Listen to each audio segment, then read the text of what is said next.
കഴിഞ്ഞ വർഷങ്ങളിലെല്ലാം നടത്തി വരുന്ന ഒരു പ്രധാന പ്രോഗ്രാമാണ് കരോൾ സർവീസ് നടത്തുക എന്നുള്ളത്. ഇത്ര വർണ്ണശോഭളമായി അണിഞ്ഞൊരുങ്ങി മാർത്തോമാ സഭയിലെ സ്ത്രീജനങ്ങൾ എല്ലാ ഭദ്രാസനങ്ങളിൽ നിന്ന് ഓൺലൈനായിട്ടുള്ളവരുണ്ട്, ഓഫ്ലൈനായിട്ട് ഇവിടെ സംബന്ധിക്കുന്ന നിങ്ങളെ എല്ലാവരെയും കണ്ട് സർവശക്തനായ ദൈവം സന്തോഷിക്കുകയും യേശു ക്രിസ്തു ദുഃഖിക്കുകയും ചെയ്യുന്നു എന്നാണ് എൻ്റെ അഭിപ്രായം. അതിൻ്റെ കാരണം ഇപ്പോൾ ഇവിടെ വായിച്ച് കേട്ടു. ജനിച്ചപ്പോൾ പൊതിയാനായിട്ട് ഒരു കീറ്റ തുണി പോലും ഇല്ലാത്ത ഒരു രക്ഷകനെക്കുറിച്ചാണ് നമ്മൾ സംസാരിക്കുന്നത്. അതുകൊണ്ട് എല്ലാ കാലത്തും കീറ്റ ശിശു തുണിയിൽ പൊതിഞ്ഞ് ജീവിക്കണമെന്നും കാലത്തിൻ്റെ വളർച്ച നമ്മളോട് നിർദ്ദേശിക്കുന്നില്ല. എന്നാലും നമ്മൾ സത്യസന്ധമായ പല കാര്യങ്ങളാണ് ആലോചിക്കേണ്ടത്.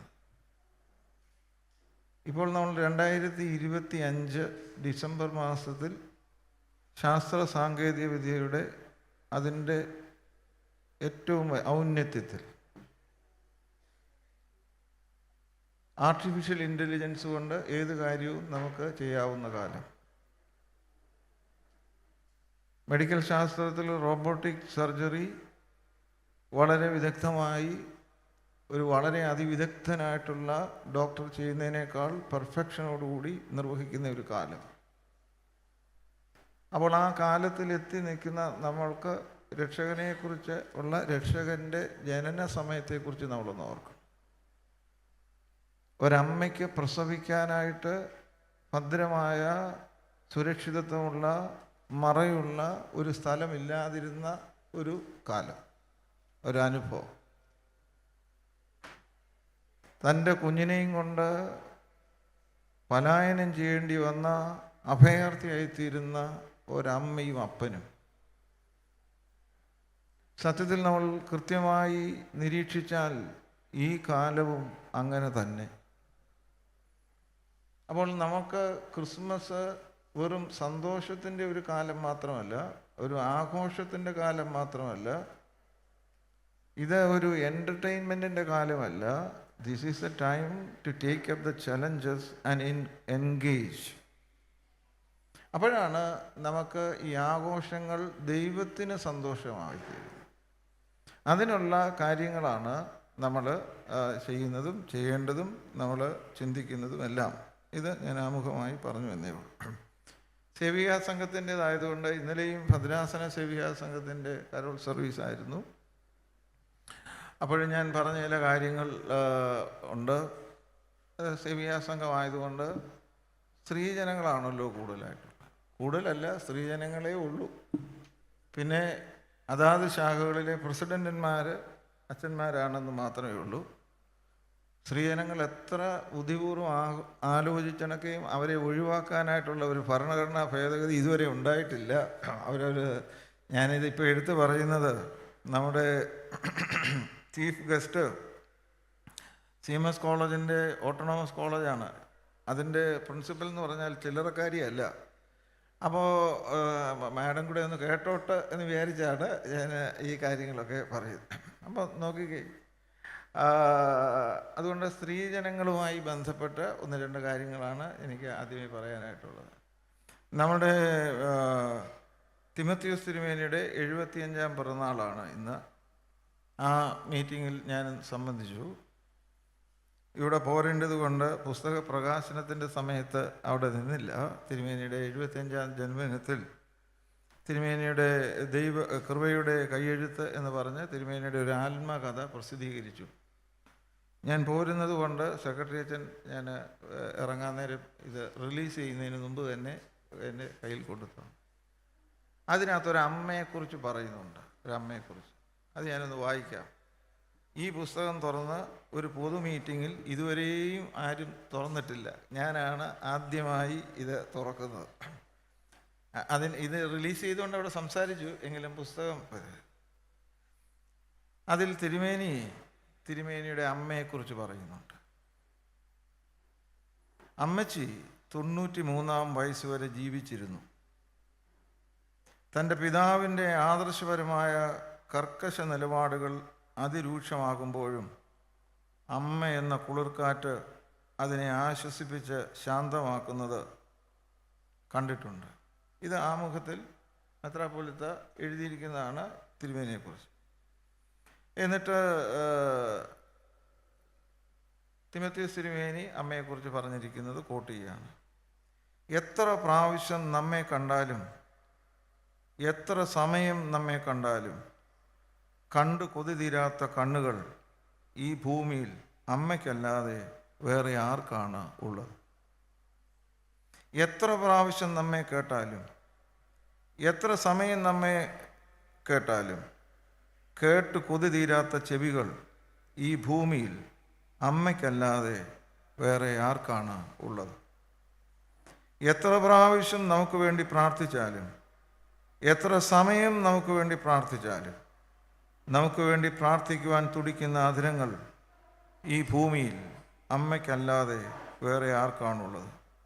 ഹൃദയത്തിൽ ഇന്നും ആ പുഞ്ചിരി പ്രകാശം ചൊരിഞ്ഞു നിൽക്കുന്നുവെന്ന അനുഭവമാണ് തിരുമേനിക്ക് ഉള്ളത്. എല്ലാ ദിവസവും തിരുമേനി അമ്മയെ വിളിച്ചിരുന്നു.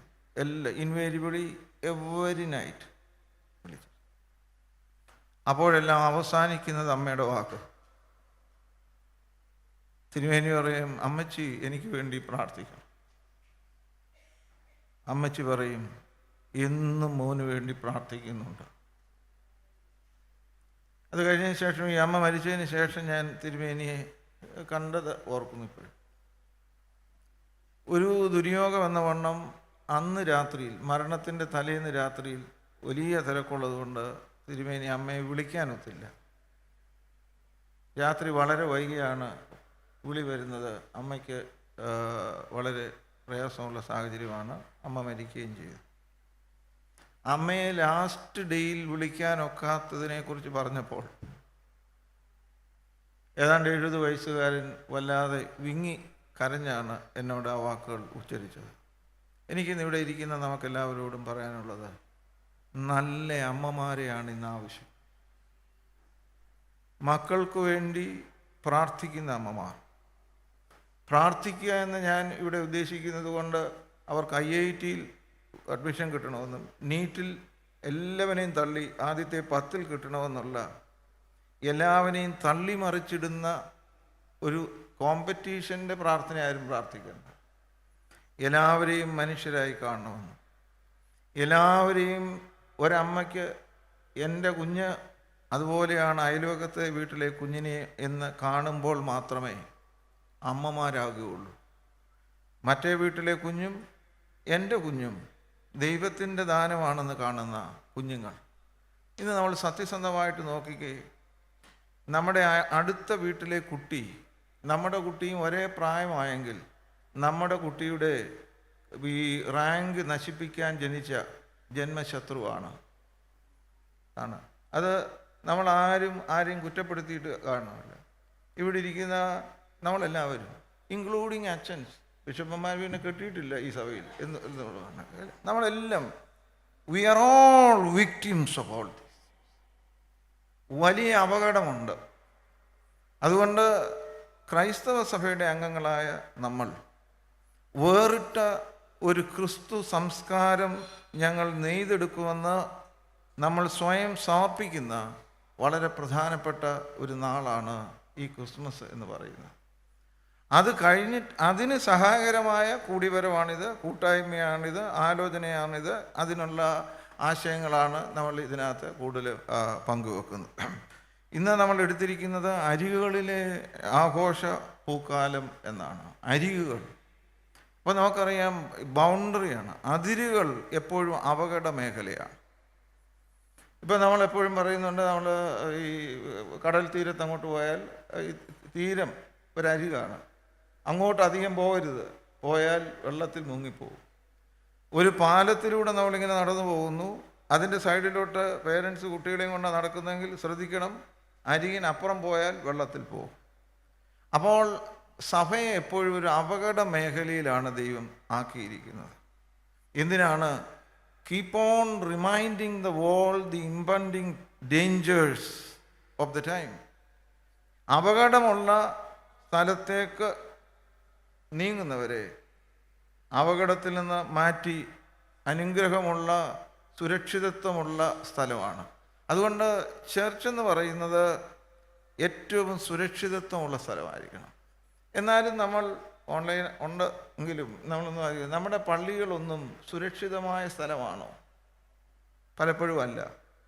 ഏതെങ്കിലും ഒരു അരികെന്ന് പറഞ്ഞാൽ വെറും ഈ ഒരു കടലിൻ്റെ അരിക് ഇത് മാത്രമല്ലല്ലോ. ജീവിതത്തിൽ വലിയ പ്രതിസന്ധികളുടെ അരികുകളുള്ള സ്ഥലമുണ്ട്.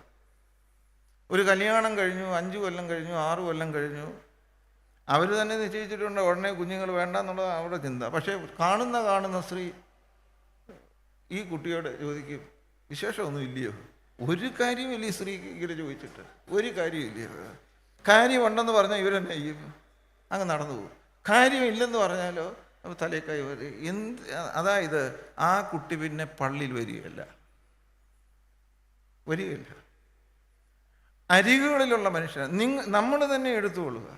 നമ്മളുടെ ഒരു ബലഹീനതയെക്കുറിച്ച് നിരന്തരമായി നമ്മളെ കാണുമ്പോൾ ഒന്നുകിൽ സംസാരം കൊണ്ടും അല്ലെങ്കിൽ നോട്ടം കൊണ്ടും അല്ലെങ്കിൽ ഈ പരസ്പരമുള്ള എന്നാ പറയുക വിസ്പർ ഈ അങ്ങോട്ടും ഇങ്ങോട്ടും ചെവി കടിച്ചു പറിക്കുന്നത് കൊണ്ടും ഒരുപാട് ആളുകളുടെ ജീവിതത്തിൽ നമ്മൾ പ്രതിസന്ധികൾ സൃഷ്ടിക്കുന്നുണ്ടാകാം.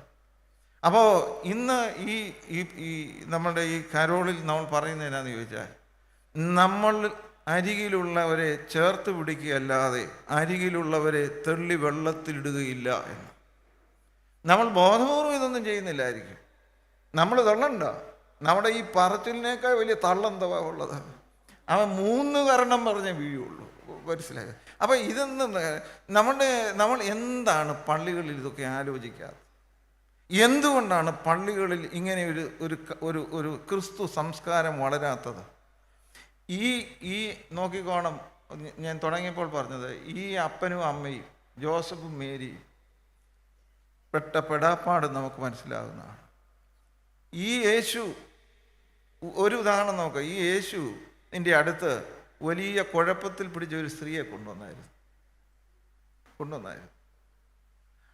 യേശു അവിടെ കുനിഞ്ഞിരുന്ന് എഴുതിയെന്നും മകളെ നിന്റെ പാപങ്ങളെല്ലാം ക്ഷമിച്ചിരിക്കുന്നു, പൊക്കൊള്ളുക എന്നും പറഞ്ഞ് അഭിമാനത്തോടും തല കുനിഞ്ഞു നിന്ന സ്ത്രീയെ തല ഉയർത്തിയാണ് വിട്ടത്. എന്തുകൊണ്ടായിരിക്കും അങ്ങനെ ചെയ്തത്? ജോസഫും മേരിയെയും നമ്മളൊന്ന് മനസ്സിൽ കൊണ്ടുവരിക. തനിക്ക് വിവാഹം നിശ്ചയിച്ചിരുന്ന കന്യകയായ കുട്ടിയാണ് മറിയ. അപ്പോൾ കെട്ടാൻ പോകുന്ന ആളാണ് ജോസഫ്. ഇങ്ങനെ ഒരു അപകടം അറിഞ്ഞപ്പോൾ അടിസ്ഥാനപരമായി ചെയ്യാൻ അനുവാദമുള്ളതും കല്ലെറിഞ്ഞ് കൊല്ലുക എന്നുള്ളതാണ്. അപ്പോഴാണ് ദൈവത്തിൻ്റെ ദർശനം ഉണ്ടാകുന്നത്. ദാവീദിൻ്റെ മകനായ ജോസഫേ, നീ വിവാഹം കഴിക്കാൻ ആഗ്രഹിക്കുന്ന മറിയ, അവളെ നീ ചേർത്ത് കൊള്ളണം. സ്വപ്നം കണ്ടു ജോസഫ് മറിയയെ ചേർത്ത് കൊണ്ടു.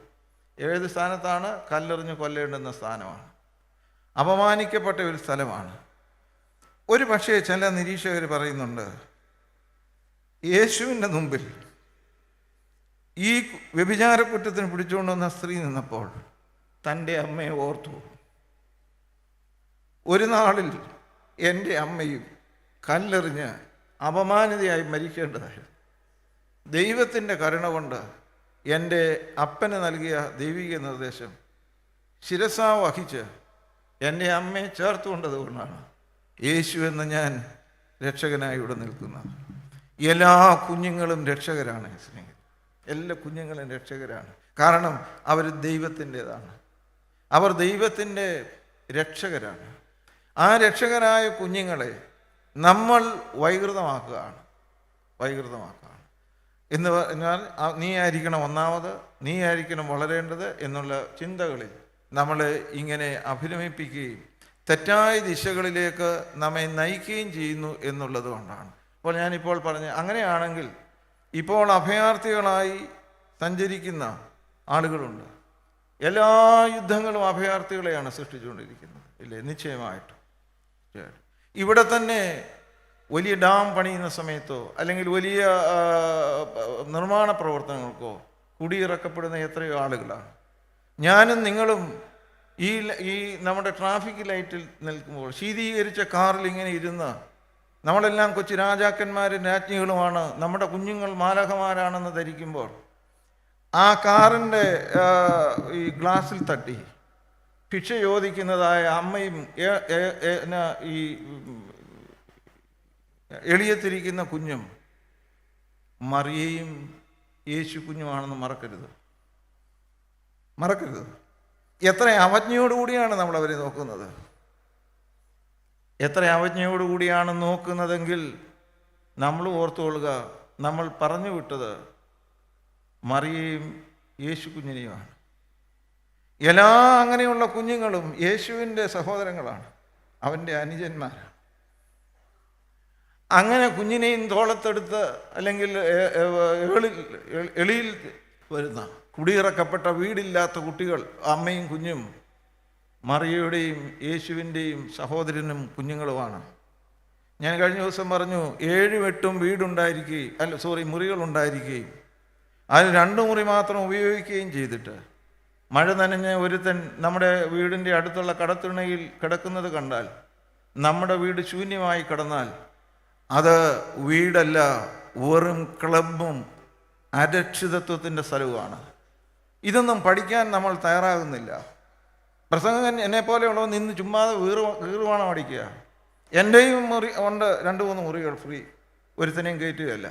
നമുക്കൊന്ന് ആലോചിക്കാം, സേവികാ സംഘമായിട്ട് നമുക്ക് വ്യത്യസ്തമായി ഒന്ന് ആലോചിച്ചുകൂടെ? നമ്മുടെ മുറികൾ ആരുടെയെങ്കിലും ഒരാൾക്ക് സഹായകരമാകട്ടെ. ഇത് നമ്മൾ സ്വീകരിക്കുന്നു എന്നുള്ള ഇത് ഞാൻ പൂർണ്ണമായി വിശ്വസിക്കുന്നു, പക്ഷെ ചെയ്യുന്നില്ലെന്നേ ഉള്ളൂ. ഇപ്പം നിങ്ങളുടെ ആരുടെയെങ്കിലും വീട്ടിൽ 8-9 വയസ്സുള്ള ഒരു കുഞ്ഞ് എല്ലാ ദിവസവും വൈകിട്ട് പ്രാർത്ഥന, അതിനൊരു തടസ്സമില്ലല്ലോ ഈ പ്രാർത്ഥനയ്ക്ക്. അപ്പനും അമ്മയും മക്കളോട് ഇരുന്ന് പ്രാർത്ഥിക്കുക. അപ്പം ഈ 7-8 വയസ്സുകാരൻ പ്രാർത്ഥിക്കുന്ന പ്രാർത്ഥന നമുക്കറിയാം. ദൈവമേ, അപ്പയെ കാക്കണമേ, അമ്മയെ രക്ഷിക്കണമേ, ചേട്ടനെ കാക്കണമേ ഇങ്ങനെയാണ്. Simple prayer, very nice prayer. അങ്ങനെ ഇരിക്കുമ്പോൾ ആ കുട്ടി നമ്മളെ അത്ഭുതപ്പെടുത്തിക്കൊണ്ട് ഒരു പ്രാർത്ഥന, ദൈവമേ അപ്പയെ കാക്കണമേ, അമ്മയെ കാക്കണമേ, ഇതെല്ലാം പറഞ്ഞിട്ട് ഞങ്ങളുടെ വീട്ടിൽ ഇന്ന് വന്ന ആ ഭിക്ഷക്കാരനെ കാക്കണമേ, അവന് വീടില്ലല്ലോ, അവൻ ഇനിയും വന്നാൽ നമ്മുടെ വീട്ടിൽ താമസിപ്പിക്കുന്നതിന് ഞങ്ങളെ സഹായിക്കണമേ. ഈ അപ്പനും അമ്മയ്ക്കും കേൾക്കുമ്പോൾ സന്തോഷമായിരിക്കുമോ, ഈ മുടിഞ്ഞവൻ ഇവിടെ ജനിച്ചു പോയല്ലോ, ഇവൻ്റെ പ്രാർത്ഥന കേൾക്കേണ്ടി വന്നാൽ നമ്മൾ വഴിയാധാരമാകുമല്ലോ എന്നാണോ ചിന്തിക്കുന്നത്? അതോ സത്യത്തിൽ അവരത്ഭുതത്തോടുകൂടി അവനങ്ങനെ പ്രാർത്ഥിച്ചല്ലോ എന്നായിരിക്കും? ഏതാണ്? അതാണ് സത്യം. പക്ഷെ എന്താണ് ആ സത്യം നമ്മൾ പ്രായോഗികമാക്കാത്തതെന്നുള്ളതാണ്. അവസാനിപ്പിക്കാം, സമയം കുറേ ആയല്ലോ. അപ്പോൾ സ്ത്രീജനങ്ങളുടെ ആയതുകൊണ്ടും ക്രിസോസ്റ്റം തിരുമേനി സേവികാ സംഘത്തിൻ്റെ പ്രസിഡൻ്റ് ആയിരുന്നതുകൊണ്ടും ഞാൻ തിരുമേനി പറഞ്ഞ ഒരു നിരീക്ഷണം പറഞ്ഞ് അവസാനിപ്പിക്കാം. ഒരു ക്ലാസ്സിലെ കുട്ടികൾ, പ്രിൻസിപ്പലല്ലേ ഇവിടെ ഇരിക്കുക, എന്തോ ഒരു നിയമം പോലെ ഇവിടെ ഇപ്പം പ്രിൻസിപ്പൽമാരേ വരാറുള്ളൂ, കഴിഞ്ഞതിനും പ്രിൻസിപ്പലായിരുന്നു അത്. അപ്പം നമ്മളെക്കുറിച്ചൊരു നല്ല അഭിപ്രായമുണ്ട് പ്രിൻസിപ്പൽമാർ വരത്തക്കോണം. അപ്പോൾ ഒരു